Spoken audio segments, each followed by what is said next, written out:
तो समझो उम्र रह गई 1 महीना। 24 घंटे पहले होता है सन्नपात और मरने से 1 सेकंड पहले सारी बीमारियां खत्म। क्योंकि जीव इस संसार में निरोगी आता है और निरोगी ही जाता है। तो कंस के मरने में तो रह गए 14 मिनट शेष। भयंकर सन्नपात, न भोजन कर पाया, न 1 गिलास जल पी पाया, न 1 क्षण सो पाया। दूसरे दिन मलशाला के अंदर 7,000 हाथियों के बल को रखने वाला कुलिया पिया, हाथी जिसे मदिरा पिलाकर मदमस्त कर दिया गया, पीठ पर बैठा हुआ महावत भी मदिरा पिए। अंदर कंस 3.5 हाथ ऊंची मंच पर बैठा। इसके बाद कंस के 8 भाई बैठे हैं। चारों मुष्टि शब्द कौशल युवा वृद्ध बच्चे नर नारी नंदादि ग्वाले और समस्त देवी देवता यक्ष नाग किन्नर गंधर्व। भगवान कृष्ण और बलराम नित्य क्रिया से निवृत्त होने के बाद कंस के मलशाला की तरफ चले। तब तक नारद जी ने उठाई बीड़ा, श्रीमन नारायण। कंस ने प्रणाम किया, बोले बाबा आज बहुत अच्छे मौके पर आए।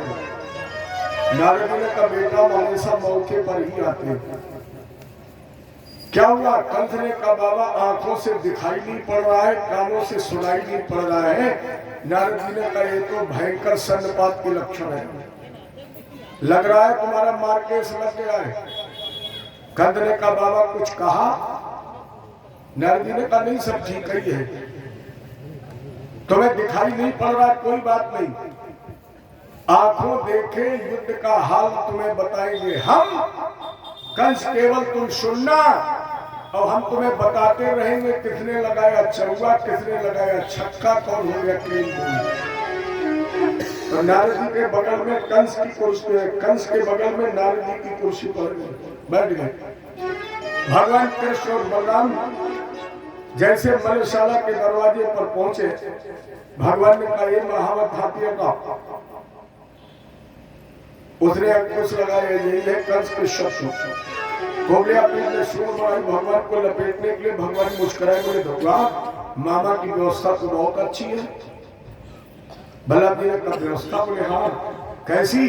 भगवान बोले हम सूर पकड़ के झूल रहे हैं, तुम भूत पकड़ के झूलो, पहले झूला झूल लो फिर अंदर चले।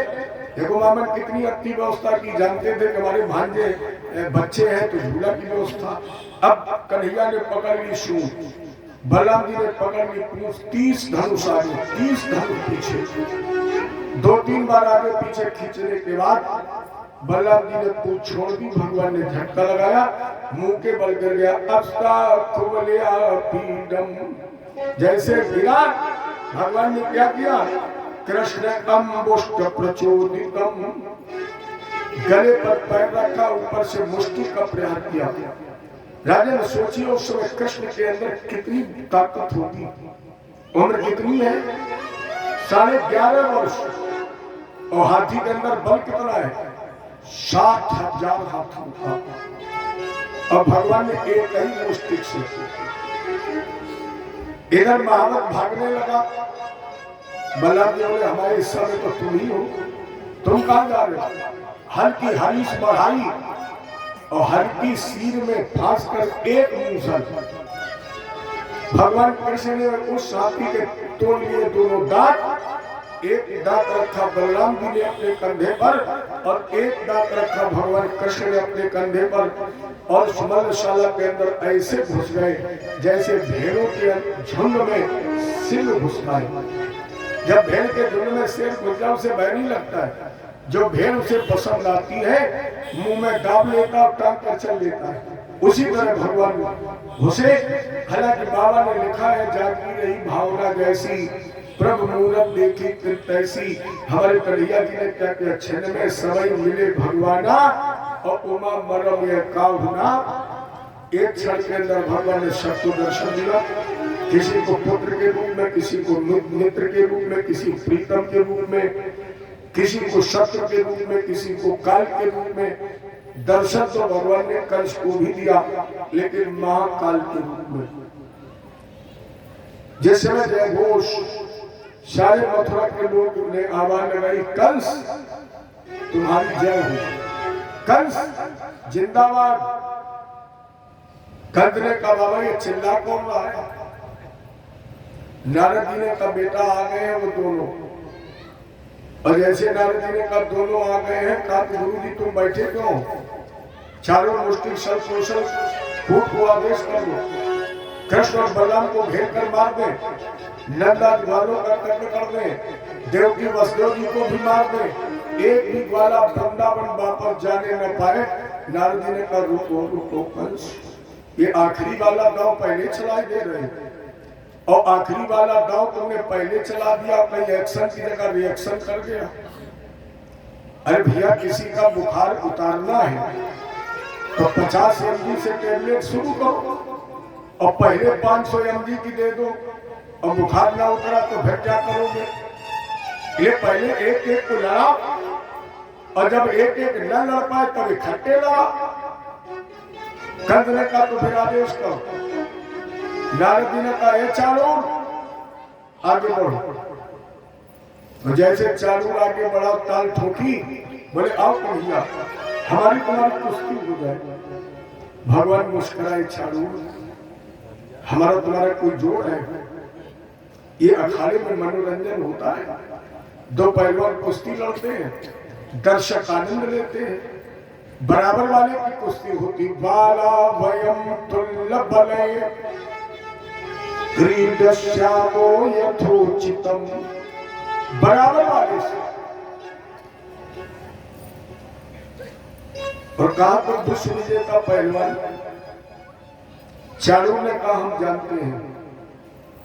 भगवान बोले क्या जानते हो? चालू ने कहा बात महाराज जी मुझे पता है, ना किशोरस्तुम बलस बलिनम बला, ना बालो, न तुम बालक हो न किशोर हो, बलियों में महान बलि हो। भगवान बोले तो कई मरु चाह,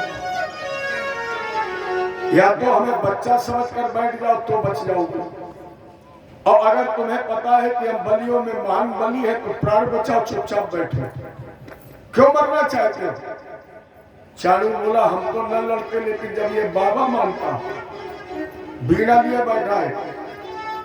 और नारद जी ने जैसे बातचीत सुनी, बोले ए चालू ये मिली हुई कुश्ती नहीं होगी, क्या बातें कर रहे दोनों पहलवान अखाड़े मिल रहे हो, चलो आगे बढ़ो। भगवान बोले नहीं मानते तो फिर आओ। चालू कृष्ण की मुष्टिक बलराम था, और जैसे दोनों पक्ष से दो दो पर, अरे मेरे कन्हैया में गजब की फुर्ती थी। चालू से हाथ मिला, और जैसे आगे फेंका गोविंदाय नमो नमो। लेकिन बलराम जी थे धरती पकड़ पहलवान, सो बलराम जी नीचे और मुष्टि ऊपर रगड़े। अरे आपने कभी कुश्ती देखी अखाड़े में? आज भी कुछ पहलवान ऐसे होते हैं जो अखाड़े में नीचे चले जाए, फिर ऊपर आने की कोशिश नहीं करता, मैं लेट गए खूब रगड़े रहा, और कान में आओ कह दे तुम्हारे बाप की चुनौती है जो चित्त कर लो। करेगा बोले दौड़ा जल्दी करो। बलराम जी ने मुष्टि को आगे फेंका, वो मुष्टि कवर किया, गोविंदाय नमो नमः। चारों मुष्टि सल। एक पहलवान बचा जिसका नाम था तू, ताल ठोक दिया कन्हैया। भगवान बोले मिलाओ हाथ। बलराम जी ने कहा श्याम हाथ पीछे करो। भगवान बोले कहीं, बलराम बोले एक हम लड़े। भगवान बोले अच्छा एक बच्चा तब बहुत पराक्रम है। भगवान बोले पराक्रम की बात नहीं है, हमें इसका नाम बहुत प्यारा लगा है। कन्हैया बोले इसके नाम में क्या अमृत है? बलराम जी बोले इसका नाम है कूट, और हमारा अस्त्र शस्त्र क्या है? हल और मूसल। मूसल का काम क्या है? कूटना, और इसका नाम है कूट, तो हमें कूटा ही नहीं दे। ये सहयोग विवरचा पिछा। बलराम जी ने एक हाथ से हाथ और ऊपर से निकाला मूसल। भगवान कृष्ण ने 8 भाइयों का संहार किया। बलराम भैया दरवाजे पर, अखाड़े के अंदर भीषण नरसंहार। और भीषण नरसंहार करने के बाद भगवान कृष्ण आवाज लगाई, मामा सावधान। कंस भयभीत होकर बोला, बाबा ये कौन चिल्ला रहा है? नारद जी ने कहा, पासे सभी पलट गए, दुश्मन की चाल की। पता नहीं कंस कब छलिया प्रपंची ने दांव लगा दिया कि तुम्हारे सारे पासे पलट गए। कंस ने कहा, बाबा तो फिर आदेश कर दो, चारों मुष्टि संतो सलकूट को कृष्ण बलराम को घेर कर मार दिया जाए, नंदाज ग्वालों को कब्ज कर दिया जाए, देवकी बलदेव को फांसी पर चढ़ा दिया जाए। नारद जी ने कहा, रुको रुको, खम खम करो, फारे डालो सुरवैया, ये क्यों नहीं बचे? वो तो सब गए। म्यान से निकाली तलवार परशु ने, प्रवीण योद्धा था। सत्यता ये है कि उस समय कंस की समता का कोई दीदी ही नहीं था। उंगलियों पर तलवार नाचती तो भगवान को चढ़ने का मौका नहीं मिला। ये भगवान ने दौड़ करके परिक्रमा करते हुए प्रतिबिंब बनाया। नकली रूप आगे दिखाई पड़ा, तलवार आगे घूम रही, पीछे से भगवान ने लगाई छलांग। और जब तक कंस पलट करके देखता, भगवान ने धक्का मार दिया, मणिमाल गिरी भूपाल गिरा, और एक ही बार की ठोकर लगी, मणिमाल दूर गिरा, मुकुट छूट गया, बाल खुल गए। और जैसे कंस के बाल खुले, भगवान कृष्ण को अपने माँ की बालों की याद आ गई। मामा बिकते हैं सब खेल निराले, ब्रह्मा के खेल तो अलग अलग है। एक तरफ जन्म होता है, दूसरी तरफ मृत्यु होती है। आपने देखा इस वर्ष कहीं बाढ़ आती है तो कहीं सूखा भी पड़ता है। ये ब्रह्मा का खेल है। मामा तूने गलती की, एक शिवलिंग को तूने घायल करके छोड़ दिया। राजनीति ये कहती है कि सत्य को छेड़ो नहीं, और अगर सत्य को छेड़ दिया तो फिर उसे जीवित छोड़ो नहीं। तुमने सत्य को छेड़कर जीवित छोड़ दिया। उसी घायल शिवलिंग के गर्भ से जन्म लेने वाला 8वां लाल कृष्ण हूं मैं। मामा जितना रो सकते हो उतना रो लो। मामा तुमने मेरी माँ के बाल पकड़े, इसलिए भगवान ने माँ के बाल पकड़ लिए। मामा इस संसार में उसे ही पुत्र कहलाने का अधिकार है जिस पुत्र के अंदर अपने माता पिता के अपमान का बदला लेने का जज्बा है, और जिस पुत्र के अंदर अपने माता पिता के अपमान का बदला लेने का जज्बा नहीं है। इसे कपूत काहिल और काय पुत्र के जन्म देने की बजाय उस माँ का निसंतान रहना अच्छा है। भगवान ने पकड़े मामा कंस के बाल, मनशाला में चारों तरफ घसीटा, और बीचों बीच ले जाकर भगवान ने कंस को पटक दिया।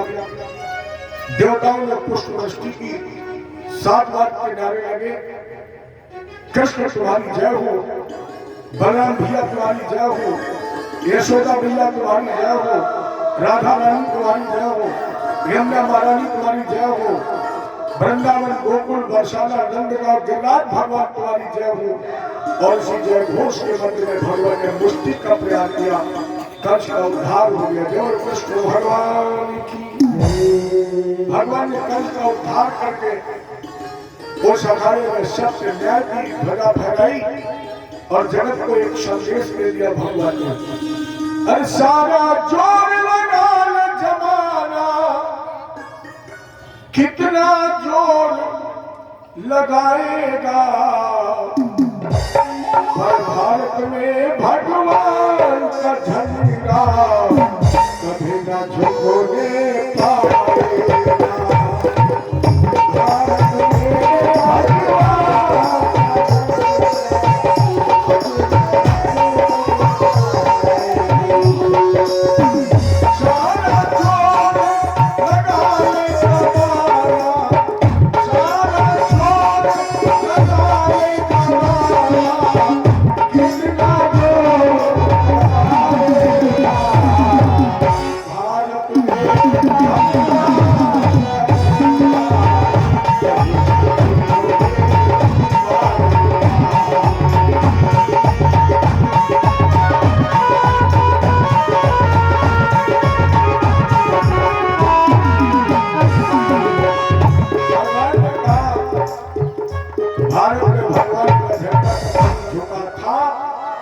कभी झुका है और न कभी झुकेगा।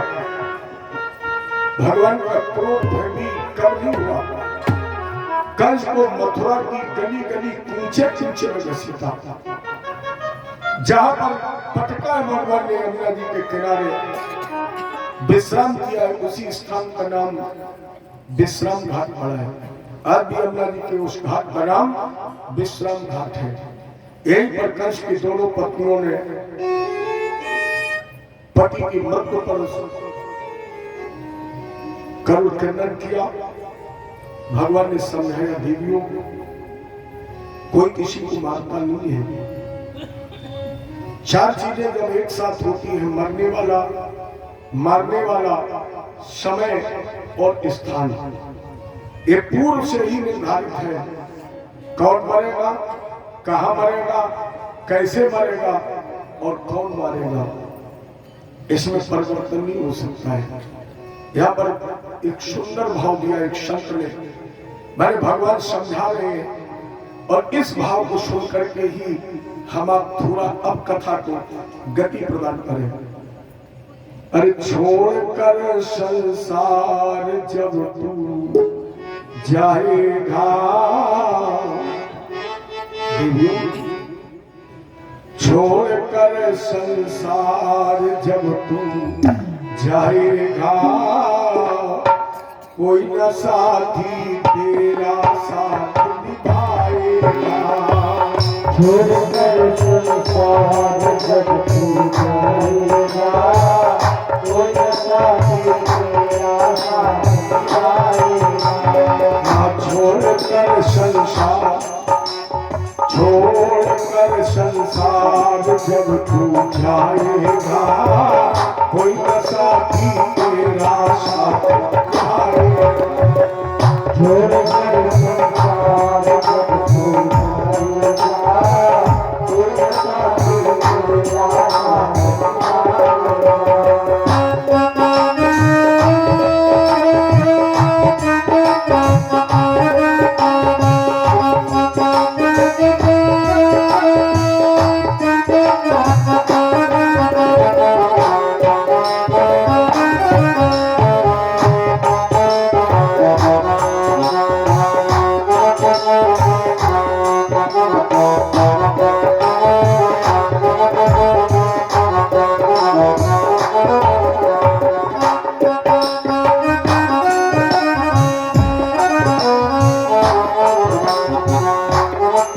संसार जब तू जाएगा, कोई न साथी तेरा साथ निभाएगा। छोड़कर संसार जब तू जाएगा, कोई न साथी तेरा साथ निभाएगा। क्या करता मेरा ये दुनिया में बसेरा, क्या करता मेरा ये दुनिया में बसेरा। यहाँ कोई न रहने वाला है, चंद्र का अंत कोई जाएगा, कोई न साथी तेरा साथ निभाएगा।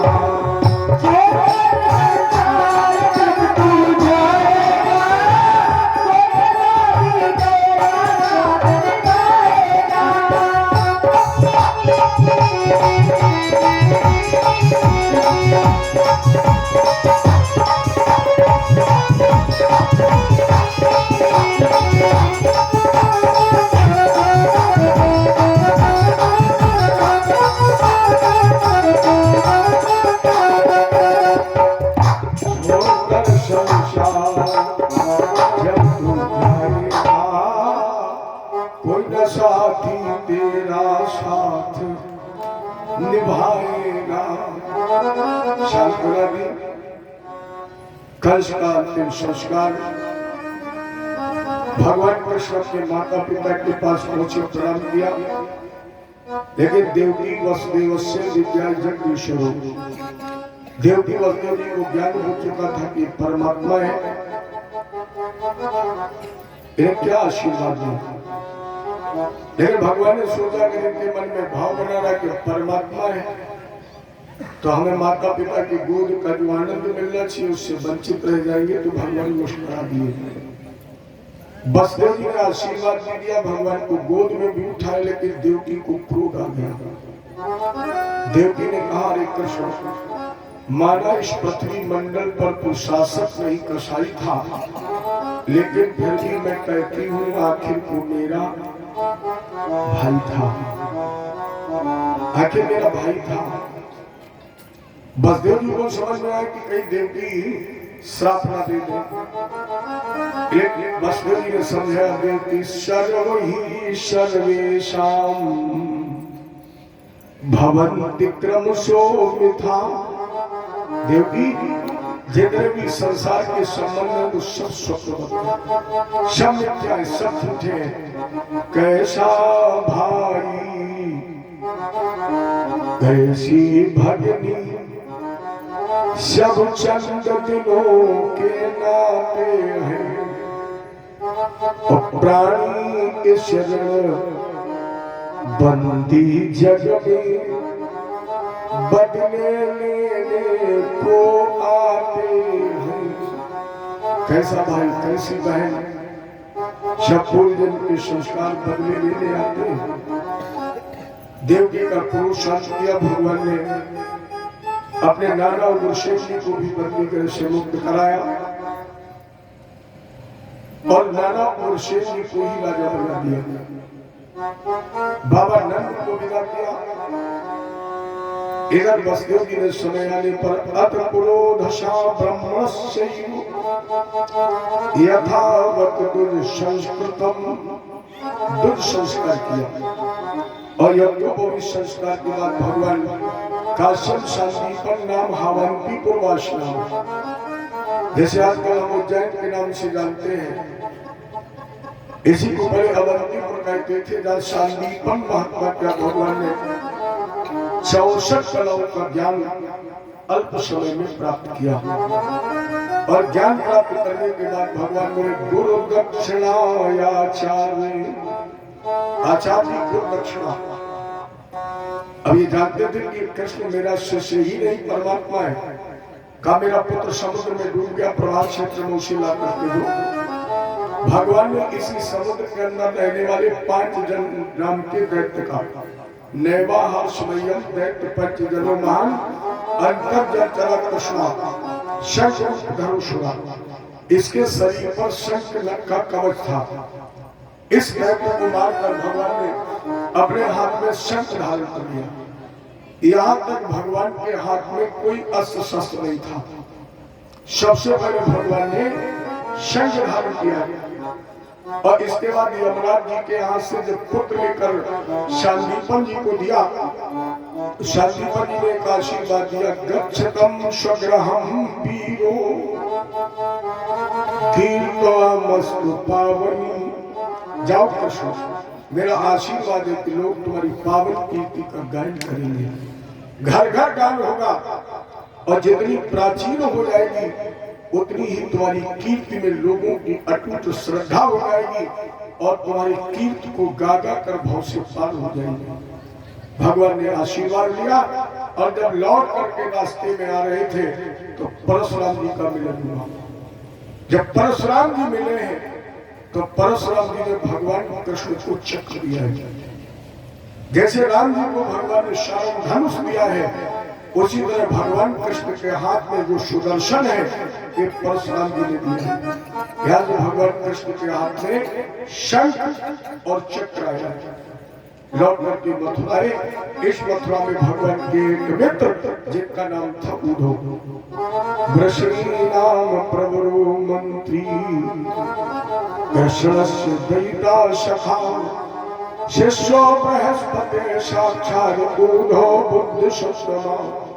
उद्धव साधारण नहीं थे, इनके पीछे 5 विशेषण लगे हुए, विशेष गुण बताए गए। वृषण नाम सबसे पवित्र वंश था उस समय वृषण। दूसरे बड़ी प्रखर तेज बुद्धि के मंत्री थे। कृष्ण के केवल मित्र नहीं बल्कि बाल सखा थे। चौथी विशेषता थी शिष्यो बृहस्पति साक्षात साक्षात देवगुरु बृहस्पति के ये शिष्य थे और उद्धव बुद्ध सत्तवा उद्धव बुद्ध के भंडार थे। बाबा ने लिखा को अस जन्मा है जग माही प्रभुता पाए खाए मद नहीं। 5 जगह ऐसी हैं जहां मनुष्य ना भी चाहे अहंकार आता है। 3 जगह तो सभी लोग जानते हैं। सबसे पहले बाहुबल, घर में 10-5 गोली लाठी कट्टा तमंचा वाले हों, देर नहीं लगती है, याद आ जाता है। इसके बाद धन बल पैसा घर में ज्यादा हो, क्योंकि अब तो भारत में 2 चीजें बिक रही है, कानून और दूल्हा। जैसा पैसा वैसा कानून बनवा लो, जैसा पैसा वैसा दूल्हा खरीद लो। इसके बाद तीसरा स्थान है पद बल। पद बड़ा मिल जाए तो भी अहंकार। अच्छा, अगर ज्ञान मिल जाए तो भी अभिमान आता है। ज्ञान में भी अभिमान है, उद्धव जी को है, और केवल उद्धव जी को नहीं है, हर व्यक्ति को ज्ञान का अभिमान है। जैसे देखा हमने कहीं कथा में, कहीं को सुन लिया तो पूरी भागवत भले न सुने, लेकिन शाम को पंडित जी के पास पहुंचे, बोले गुरु जी एक बात बता, जनक की ससुराल कहाँ थी? अरे हमने कहा तुम्हें जनक जी के यहाँ भेज देंगे तो क्या रसगुल्ला खा के आ जाओगे? एक जगह तो हम इतने परेशान हो गए, विधुना की बात थी। एक अच्छा गृहस्थ प्रश्न करे तो ठीक भी है।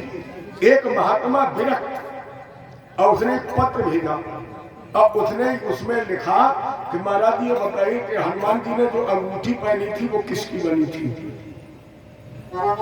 सुदामा जी के लड़के का नाम क्या था? हरिश्चंद्र की ससुराल कहाँ थी? अब गृहस्थ इस तरह की बात करें तो ठीक भी है। एक संत, हमने कहा सुनिए महाराज, हरिश्चंद्र की ससुराल विधुना में थी, और राम जी ने जो हनुमान जी को अंगूठी दी थी वो एक लोहे का छल्ला था, और सुदामा जी के लड़के का नाम टिल्लू था। और महात्मा एक बार 1.5 फुट उछल गया। क्या महाराज जी मजाक करते हो? मजाक नहीं करते, हम सही कह रहे हैं। बोले हम नहीं मानेंगे, तो बोले हम तुम्हें मनवाते भी नहीं, लेकिन तुम प्रमाण दो। अगर तुम हमारी नहीं मानते हो तो फिर तुम हमें प्रमाण दो, या तो हमारी मानो कि जनक जी की ससुराल विधुना में, हरिश्चंद्र की ससुराल है विधुना में। नहीं मानते हो तो तुम प्रमाण दो। अरे हमने कहा महात्मा जी, एक बगैर पढ़ा लिखा व्यक्ति, एक गृहस्थ जीवन का व्यक्ति प्रश्न करे तो ठीक भी है। आप जैसा संत, आपको पूछना चाहिए कल्याण कैसे होगा, भजन कैसे होगा, संध्या कैसे होगी, परमात्मा की प्राप्ति के साधन क्या होंगे, और तुम पूछ रहे हो कह राम जी कौन दर्जी को कपड़ा सिलो वो पहनते। ये अभिमान है, ये ज्ञान का अभिमान है। और जिस पद के आप अधिकारी ना हो, जिस सम्मान के आप अधिकारी ना हो, वो सम्मान अगर व्यक्ति आपको दे दे तो भी आपको अभिमान आ जाएगा। गोपियों का इतना रात सुनी देखी क्या सुनी किया, भगवान ने विशेष सम्मान दे दिया और बोले स्वागतम वो महाभागा प्रियम किम करवाणी, आइए प्राण प्रिय गोपियों। और जैसे भगवान ने विशिष्ट सम्मान दिया, प्राण प्रिय कहकर बुलाया, गोपियों का अभिमान आ गया। तो इस उद्धव के अभिमान को दूर करने के लिए भगवान ने उद्धव जी को ब्रज भेजा। प्रसंग तो बहुत मार्मिक है, लेकिन घड़ी मुझे इजाजत नहीं देती है बहुत कुछ आगे बढ़ने की। इन्हें हम इस आकांक्षा के साथ कि जब फिर हमारा आपका श्रोता वक्ता के रूप में मिलन होगा, तो जिसे मैंने छोटा कर दिया है अब की बार उसे बड़ा कर दूंगा, और जिसे बड़ा कर दिया है उसको मैं छोटा कर दूंगा। ये याद रखना, जब दोबारा हम आप मिले और हम छोटा बड़ा न कर पाए तो हमें जरूर याद दिला देना कि पंडित जी ये कथा आपने बात नहीं, यहाँ की आप लोग परेशान मत होना। शुक्ला जी सोच रहे होंगे कहीं वो दूसरा वाला खजुआ तो नहीं बांध दिया है। ऐसा कोई मेरा भाव नहीं। अभी तो हम फिर बहुत बार मिलेंगे आपसे, वो तो हमें पता है कि होगी। हम जहाँ जाते हैं वहां होती रहती है। जय जय श्री इस गोपी उद्धव संवाद की दो शिक्षाएं मूल हैं। पहली शिक्षा कवियों ने दी है, जो मैं ऐसा जानती प्रीत करे दुख होए, नगर ढिंढोरा पीटती प्रीत न करियो। लेकिन इस गोपी उद्धव संवाद का जो सार है, जिन निचोड़ है, वो निचोड़ है विरह जगावत प्रेम को। अगर गोपियों से कृष्ण का प्रेम न हुआ होता और प्रेम के बाद वियोग न होता तो ये प्रेम कुछ दिन बाद मर जाता। अगर प्रेम को अमर करना है, अगर प्रेम को जिंदा रखना है, तो मिलने से पहले वियोग की तैयारी कर लो। इसमें बहुत से लोग ऐसे हैं जो मुझे 27 तारीख के पहले नहीं जानते थे। मिलते तो रोज होंगे क्योंकि रास्ता यही है, मंडी यही है, सारी व्यवस्था यही है, बहुत लोग मिले होंगे। लेकिन जब तक 27 तारीख को हमारा संयोग नहीं हुआ, तब तक 3 तारीख के वियोग की तिथि निर्धारित नहीं थी। लेकिन जिस दिन हमारा आपका संयोग हुआ, उसी दिन ये निश्चित हो गया था कि 3 तारीख को हमारा आपका वियोग भी हो जाएगा। अच्छा, अगर वियोग ना हो तो कितने लोग बताए बैठे हो, ईमानदारी से बताइए, जितना प्रेम आज आपको हमसे है, अगर हम यहां से ना जाए तो ये प्रेम जिंदा बना रहेगा।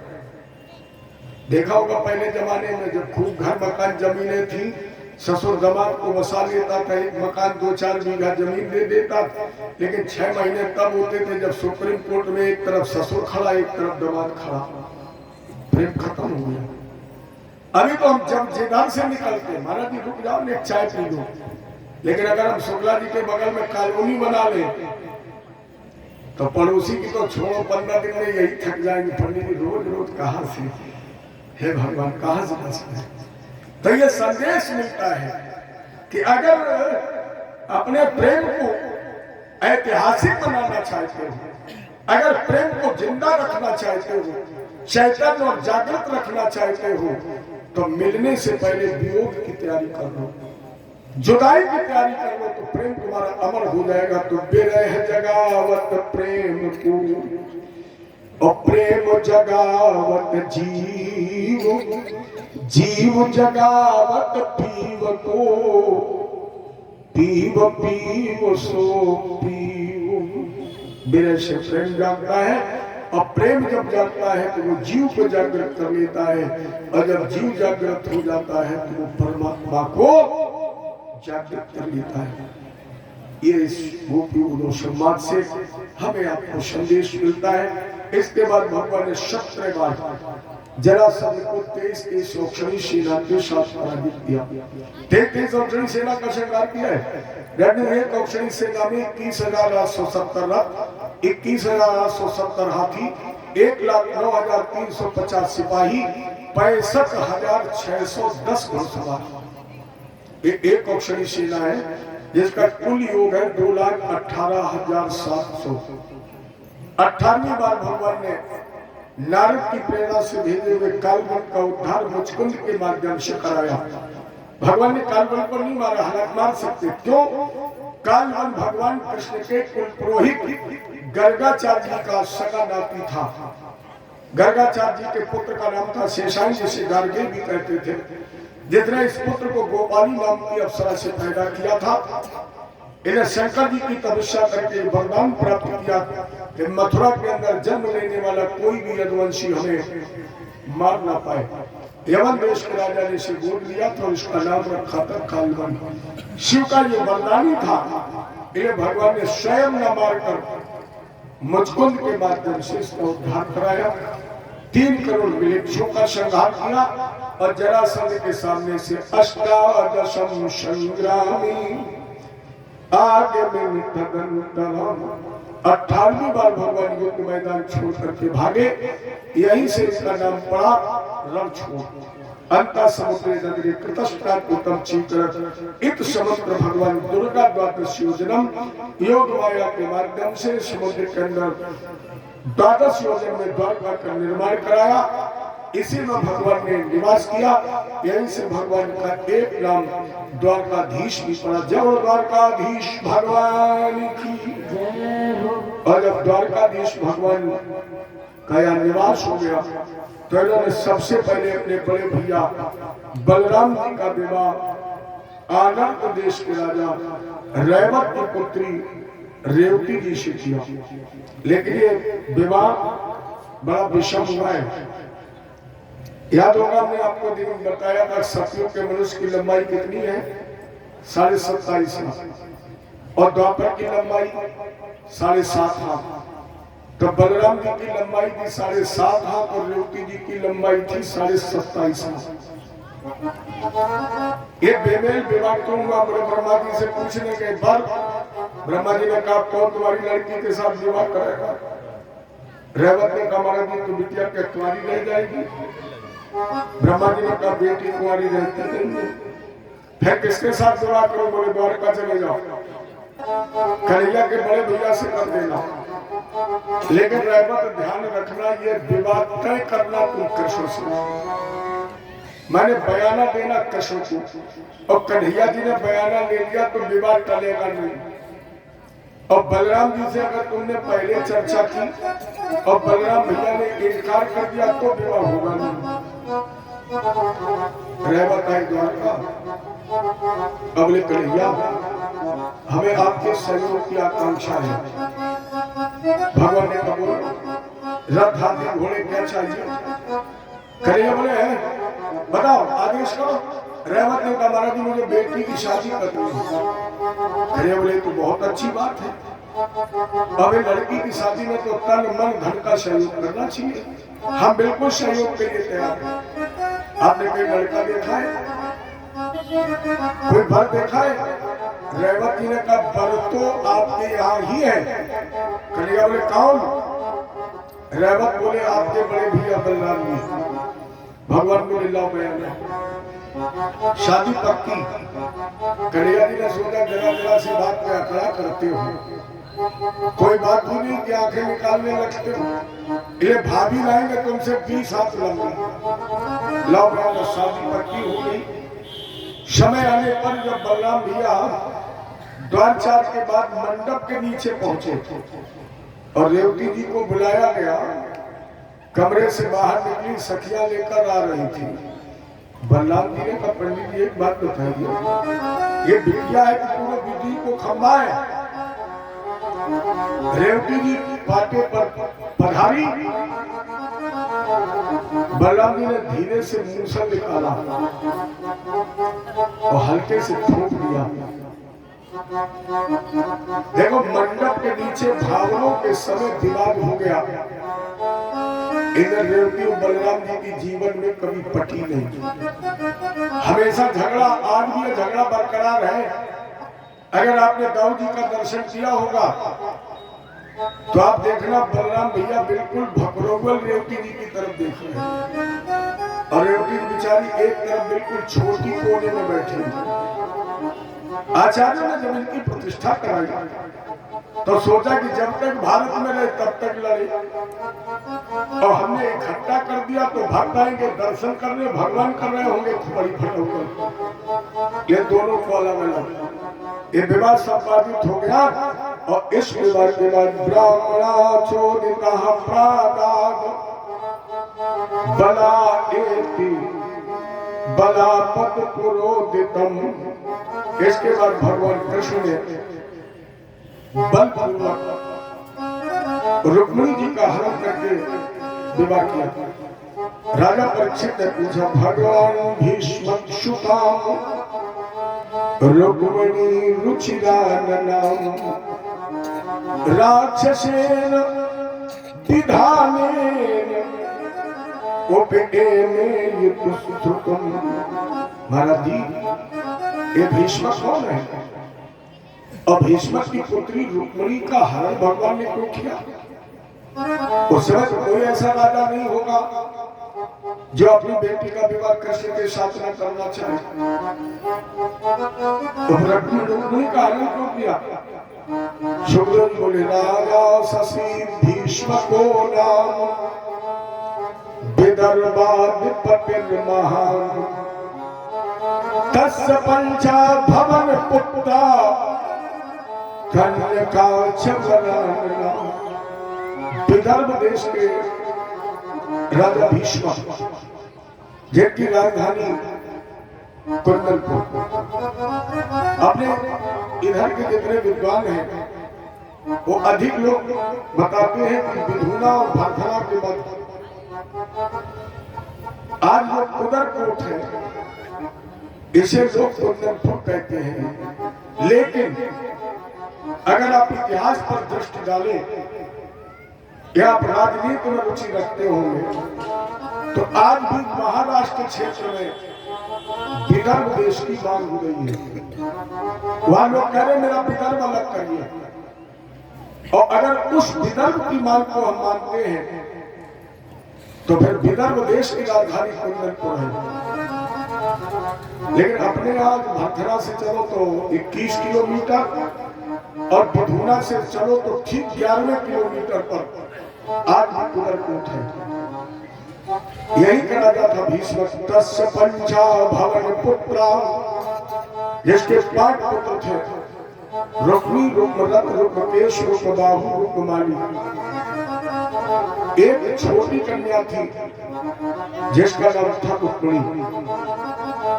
रुक्मिणी जो भगवान कृष्ण की रूप, वीरता, सुंदरता और यश की चर्चा सुन चुकी थी, और ऐसी उन्होंने चर्चा सुनी कि भगवान को अपना पति वर्ण कर दिया।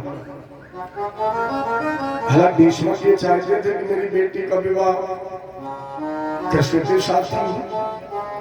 ज्येष्ठ पुत्र रुक्मी नहीं चाहता था, ये कृष्ण द्रोही था।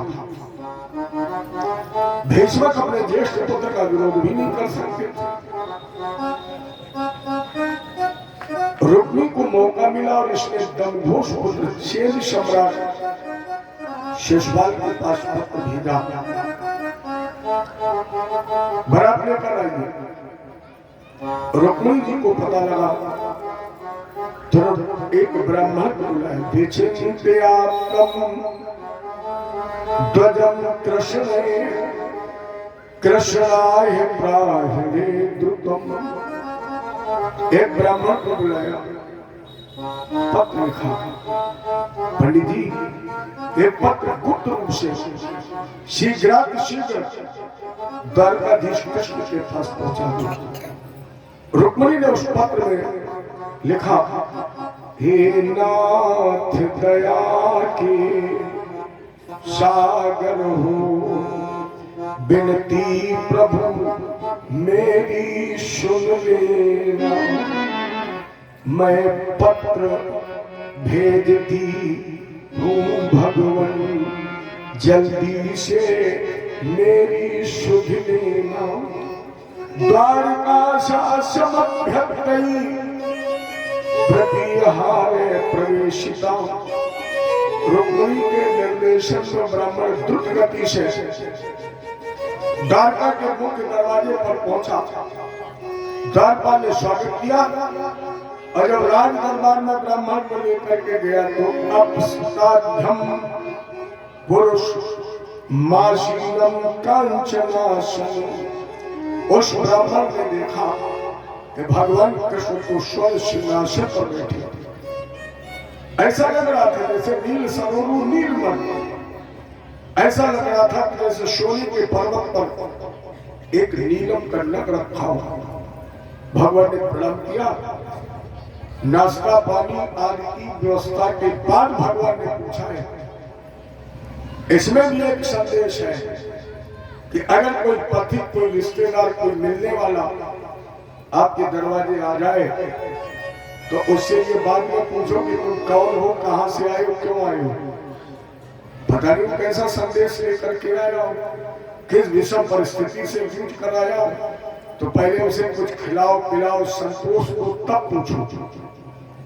और तो लोग पूछते कौन हो, कहां से आए, गेट के बाद में खुलेगा। भगवान ने ऐसा नहीं किया। बाद में पूछा महाराज जी कहां से आप पधारे? ब्राह्मण ने वही रुक्मिणी जी का पत्र कन्हैया की तरफ पढ़ा दिया। उस पत्र में रुक्मिणी जी ने लिखा श्रुत्वा भुवन श्रुत्वा सदान भुवन सुंदर सुनवताम के अनिर्विश्य कर्ण विवरई हर अंग तापम रूपम दशाम दशमताम खिलार्थ लाभम त्वयच्युता विशत चित्तम पत्र पामि। रुक्मिणी जी ने उस पत्र में लिखा कन्हैया जब से इन कानों से मैंने आपके गुणों को सुना है, जब से आपकी रूप वीरता यश ऐसा और श्री की चर्चा सुनी है ना, तब से ये नेत्र आपकी दर्शन अभिलाषा में जम रहे हैं। एक कारण आपके गुणों को श्रवण करने के लिए तरस रहे हैं। करिए मैंने मन वाली कर्म से आपको पति बना दिया है, तो एक धीरा पतिम कुलवती वृणीत कन्या और काले नरसिंह नर लोक मनोभिराम। महाराज जी मुझे पता है कि आप धीरता में राम के समकक्ष हैं, वीरों में नरसिंह के समय, और ये शास्त्र का निर्देश भी है कि कन्या अगर माता पिता और भाई लड़की का विवाह योग वर के साथ न कर रहे हो तो वो लड़की अपने योग वर का चयन कर ले। मैंने अपने अनुकूल आपका चयन कर लिया है। अब आपका काम है मुझे तारे या न तारे, लेकिन भगवान कह चुके योग क्षेमम महाम्यम, तुम समर्पण करके तो देखो हम तुम्हारा भार वहन करने के लिए तैयार है। भगवान ने पत्र पढ़ा का पंडित जी जितनी जल्दी आप आए हैं उतनी जल्दी लौट कर जाए, और पंडित जी से कह देना कि मैंने निमंत्रण तुम्हारा स्वीकार कर लिया है, तुम्हारे बताए हुए स्थान पर मत पहुंच जाएगा। ब्राह्मण को विदा किया। भगवान ने अपने मंत्री, अपने सलाहकार, अपने प्रवीण रथ हाँकने वाले दारू को बुलाया। दारू भगवान का मंत्री भी है, सलाहकार भी है और रथ हाँकने में प्रवीण भी है। कर्णक लेके चलो, आकाश मार्ग से रथ उड़ाया, कुंदनपुर की तरफ चला, और इधर रुक्मिणी जी को जैसे पता लगा, इधर पूजन की थाली सजाई, और जैसे भैया जानकी जी पूजा करने के लिए चली थी उसी तरह रुक्मिणी जी की पूजा करने के लिए चल पड़ी। अरे चलो सखी पूजा गौरा दरबार, चलो सखी गौरा दरबार,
में विचार किया किसी महिला को प्रसन्न करना हो तो सबसे पहले किसकी तारीफ करो? मायके की, चाहे जैसी तुम्हारी ससुराल हो। लेकिन देवी जी सादा तो बहुत ही अच्छा है, देखो कि उस दिन कितनी अच्छी चाय मिली। अच्छा अपने एक बात और ध्यान देना, लोग कहते हैं माताओं के अंदर शक्ति ज्यादा है, सहन करने की शक्ति ज्यादा है, और मैं ये कहता हूं कि महिलाओं की अपेक्षा पुरुषों के अंदर सुनने की शक्ति ज्यादा है। आप लोग कहते हैं माताओं के अंदर सुनने की शक्ति ज्यादा है, और हम अपना अनुभव बता रहे हैं कि माताओं के बजाय पुरुषों के अंदर ज्यादा सुनने की शक्ति है। अरे कहो तो हम सिद्ध करके बताएं, चलो सिद्ध कर दो। आप किसी भी महिला के मायके की बुराई कर दीजिए, 1 सेकंड लगेगा कि वो चंद्रमुखी से ज्वालामुखी बन जाएगी। 1 सेकंड। और हमारे बिरादरी वाले ससुराल जाएं और चौके में भोजन करने बैठ जाएं, रामई मालिक है जो एक और कौर के ऊपर पहुंचे। तुमने कौर उठाया नहीं कि सास ने ताना, सराहद ने ताना, साली ने ताना, सब बैठे सुनते रहे, कहीं निकल ना जाए खाना। तो बता की ज्यादा सुनती है कि हमको ज्यादा सुनते हो? मैंने अपने बापों की बुराई सुनो, इनके गांव के तो तुम कुत्तों की बुराई कर दो, रामी मालिक है जो गैस जले। कहा ये सुनती है? ये नहीं सुनेंगी। तुम सुनोगे रसगुल्ला भी खाओगे, अब बाप की भी गाली सुनोगे, माँ की भी सुनोगे, बहन की भी सुनोगे, लेकिन रसगुल्ला खाना बंद। तो बताओ ज्यादा सुनती क्यों ज्यादा सुनते? तो जान, अच्छा ये परंपरा तो जानकी जी ने ही डाल दी। जैसे लोग कहते हैं अपने ससुराल सुख की साल राय दिला 2-4। शुक्ला जी ससुराल है कि आप तो बड़े भागी हैं कि आप ससुराल नहीं, आप तो ससुराल की ससुराल के सामने रहे हैं, है ना? हाँ, ससुराल सुख की साल राय दिला 2-4। और आपको ये पता है हमारी बिरादरी वालों को कि लौटे कब? जब सराद पे हो जूता लाभ। आज हम आपको प्रमाणित कर रहे हैं। मेरी कोशिश होती कि मैं ग्रंथ से ज्यादा भटकूं नहीं। प्रमाण क्या है? भगवान विष्णु का विवाह किसके साथ हुआ? लक्ष्मी जी के साथ। और लक्ष्मी जी प्रकट कहां से हुई? क्षीर सागर से। और भगवान रहते कहाँ है? का ये जिंदगी भर रहा है तो हम तो सालों 2 साल नहीं रह सकता। अच्छा इनकी बात न मानिए, शंकर जी का विवाह किसके साथ हुआ? पार्वती जी के साथ। और पार्वती जी बेटी किसकी है? हिमालय की। और शंकर जी रहते कहाँ है? कह जितनी हम लोग कथा सुनोगे जिंदगी भर के लिए टिके हैं। तो जब हम तुम्हें मौका लग जाए, ज्यादा नहीं पूरी जिंदगी नहीं, कम से कम 1 साल तो टिकेगा। रुक्मिणी जी, जानकी जी ने प्रमाणित कर दिया कि अगर किसी महिला को प्रसन्न करना है तो सबसे पहले मायके की तारीफ। और अगर पूरी खुश ना हो तो पति चाहे जैसे हो। शंकर जी कितने अच्छे, तन पे धागा नहीं, गले में सर्प पड़े, लेकिन फिर भी कह रही है जय जय जय गिरिराज किशोरी जय महेश।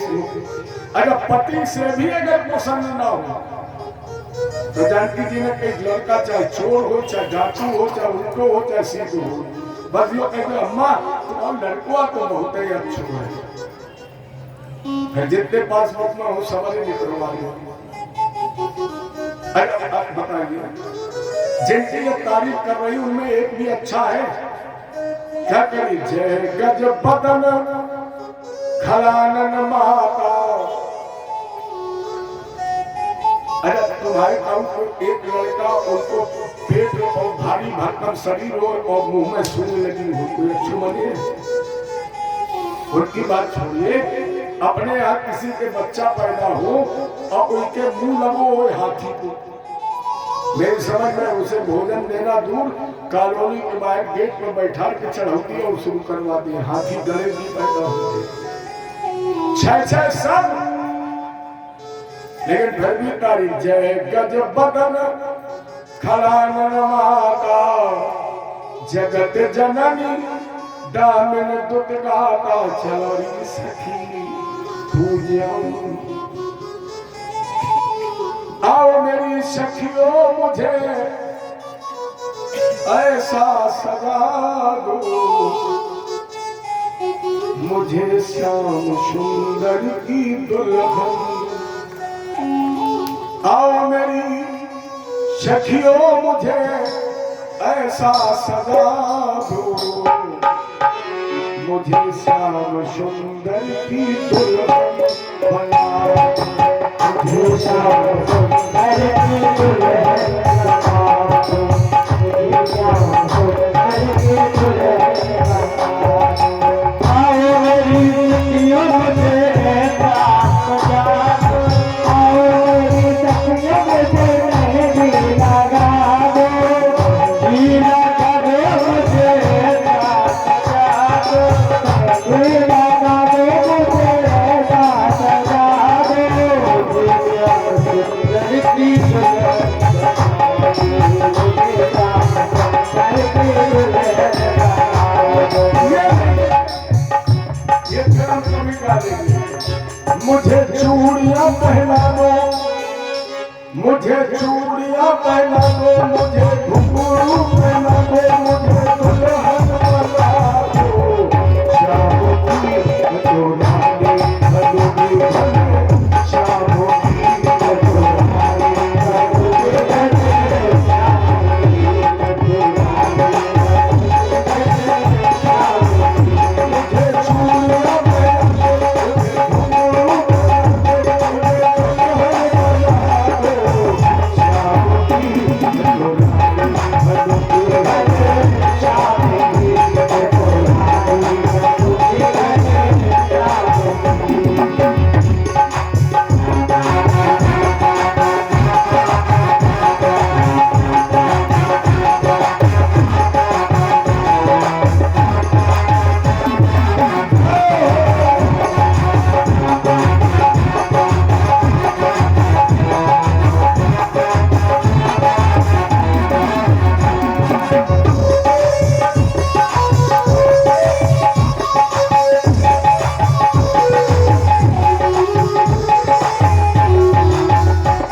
दुल्हन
मुझे गजरा पहना दो, मुझे मेहंदी लगा दो, श्याम की मैं तो रानी बनूंगी घन श्याम की,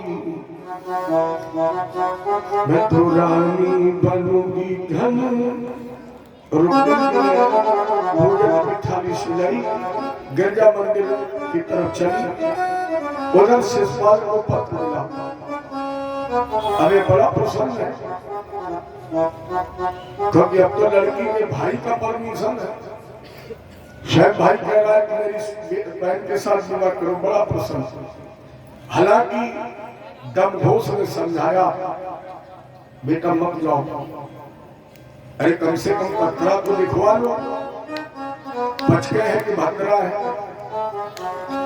शिषपाल ने कहा पत्रा की जरूरत क्या है जब पूरी पूरी परमिशन की लिस्ट है। नहीं माना और जबरन मंडप के नीचे बैठकर श्रृंगार करवाने लगा। लेकिन एक घटना घटी, जैसे शिषपाल के एक आंख में काजल लगा और दूसरे में लगाया जाने लगा, तब तक पहली आंख का काजल बिल्ली मौसी छाट गई। शिषपाल ने कहा, लोगों ने कहा शिषपाल मत जाओ, अब शकुन हो गया है। शिषपाल ने कहा ऑटो लेंस का चश्मा लगा लेंगे, कोई चश्मा उतरा के थोड़ी देखेगा काजल लगा कि नहीं। अगला फंक्शन, अगला कार्यक्रम तो अपने आप तो महावर का रंग भी लगता है। जैसे महावर का रंग लगाया जाने लगा तो पहले में लगा, दूसरे में लगने लगा, पहले साफ पहले ही सफेद। माता ने कहा शिषपाल मत जाओ, दोबारा अब शकुन हो गया। शिषपाल ने कहा विदा करो, भरथरा में मोजा खरीद लेंगे। लेकिन जैसे पालकी पर बैठने लगा तो सामने से बिल्ली रास्ता काट गई, छींक हो गई। वहीं पर पंडित जी खड़े थे, पत्रा निकाला और बोले चेला मत जाओ। क्यों? बोले पचके भद्रा दोनों लगी, हम नहीं जाने, हम भद्रा उतरी धरी रहे। शिषपाल ने पंडित जी को 11 रुपया से मतलब है कि पचकन भद्रा तो मतलब। पंडित जी ने पत्रा डालो बेग में, 11 रुपया जेब में। अब बोले अब यजमान मरो दियो, मैं भाग। बरात लेकर के शिषपाल चला। बरात राजा की बरात में सभी राजा ही तो होते हैं। रुक्मिणी जी ने हाथ बढ़ाया, भगवान कृष्ण ने रुक्मिणी जी का हाथ पकड़ा, रथ पर बैठाला और रुक्मिणी जी का हरण करके भगवान द्वारका की तरफ चल पड़े। शहरियों ने आकर बताया रुक्मिणी अनर्थ हो गया। क्यों? बोल के द्वारकाधीश कृष्ण ने रुक्मिणी का हरण कर लिया। रुक्मिणी ने हाथ उठा करके प्रतिज्ञा की कि जब तक द्वारकाधीश कृष्ण को युद्ध में पराजित नहीं कर दूंगा तब तक द्वारका कुंदनपुर में अपना मुंह नहीं दिखाऊंगा। और सीधे पहुंचा शिषपाल के बाद बोले हमारी बहन का विवाह तो तुम्हारे साथ ही होगा, लेकिन तुम्हारे मामा और कलर के कृष्ण ने रुक्मिणी जी का हरण कर लिया। तो शिषपाल की बारात में सब राजा थे, सबने अपनी अपनी सेना तैयार की और भगवान के रथ को ऐसे घेर लिया जैसे बादल चंद्रमा को घेर लेते हैं। लेकिन भगवान कृष्ण को वीरता है, कब वो शूर है जिनके सामने कभी अंधकार टिकता ही नहीं। भगवान ने पराजित किया, रस्सी निकाली और रुक्मिणी को रथ के पीछे बांध दिया, चल पड़े। इधर बलराम भैया द्वारका में आए, सभी हैं लेकिन कृष्ण नहीं। पता लगाया कन्हैया का है तो दारू की पत्नी ने बताया कि कन्हैया तो विवाह करने गए। बलराम जी ने कहा मेरा भी रथ तैयार करो। भद्र जी ने कहा तुम क्या करने जा रहे हो, शादी होनी होगी तो हो गई होगी। बलराम भैया बोले पिताजी आप नहीं जानते हैं कृष्ण का विवाह बगैर मारपीट के, बगैर युद्ध के, बगैर झगड़ा के हो ही नहीं सकता। बलराम जी रथ पर बैठे कुंदनपुर की तरफ आ रहे, भगवान ने देखा बेगुआ रहे बड़े क्रोधी है। रथ पास कसा था, इसके पहले तारुक से भगवान ने रथ रुकवाया, नीचे उतरे और हाथ जोड़ करके खड़े हो गए। दुर्गा एक कृष्ण आपको प्रणाम करता है। बलराम जी ने आशीर्वाद दिया नहीं दिया ये कन्हैया ने नहीं देखा, प्रणाम किया और प्रणाम करने के बाद रुक्मिणी जी की तरफ देखा। रुक्मिणी नहीं पहचानती, यही मेरे बड़े भैया बलराम है, बड़े जिद्दी है, ने प्रणाम करो। सो रुक्मिणी जी ने भी प्रणाम किया और जैसे रुक्मिणी जी ने प्रणाम किया, बलराम जी ने कहा अखंड सौभाग्यवती भव। करे बोले अब डर का है। बलराम जी ने कहा विवाह करके आए, कुछ मिला है? क्योंकि बलराम ने जितने बुजुर्ग में नहीं गए वो यही पूछते, कहो रे ब्याह में कुछ मिला? करे बोले रथ के पीछे बना। अगर बलराम जी पीछे गए तो वो रोज चिल्लाए, भाग कर चलाए। कन्हैया से पूछा ये क्या है? भगवान मुस्कुराए बोले दुर्गा ये आजकल का स्मार्ट टीवी है, ये केवल दिखाई नहीं पड़ता, ये एक्शन भी करता है, पास में पहुंच जाओ तो रिएक्शन भी करता है। रुक्मिणी जी ने कहा ये मेरे बड़े भैया है, आप बंधन मुक्त करवा दीजिए। बलराम जी ने कहा छोड़ दो। बलराम जी के आदेश का निर्णय किया, भगवान कृष्ण ने बंधन मुक्त किया। ये प्रतिज्ञा करके आया था, इसलिए वही भोजकट नाम का नगर बसाया, वही का राजा बन गया। भगवान कृष्ण बलराम रुक्मिणी के साथ द्वारका पधारे और इस द्वारका में भगवान कृष्ण और रुक्मिणी जी का विवाह बलराम जी के सानिध्य में गांधार युद्ध से समापन हुआ। यहीं से भगवान कृष्ण का एक नाम रुक्मिणी कृष्ण पड़ा। जय रुक्मिणी कृष्ण भगवान की जय हो। इस कथा के समापन के साथ आप देख ही रहे हमारे शुक्ला जी की तरफ से रुक्मिणी कृष्ण जी बैठी हुई हैं। हम चाहते हैं कि हमारे गौरव भैया उस परंपरा का निर्वहन कराएं। तब तक आप लोग सुने एक भजन, इसके बाद आरती और प्रसाद। वृंदावन हरि लाल की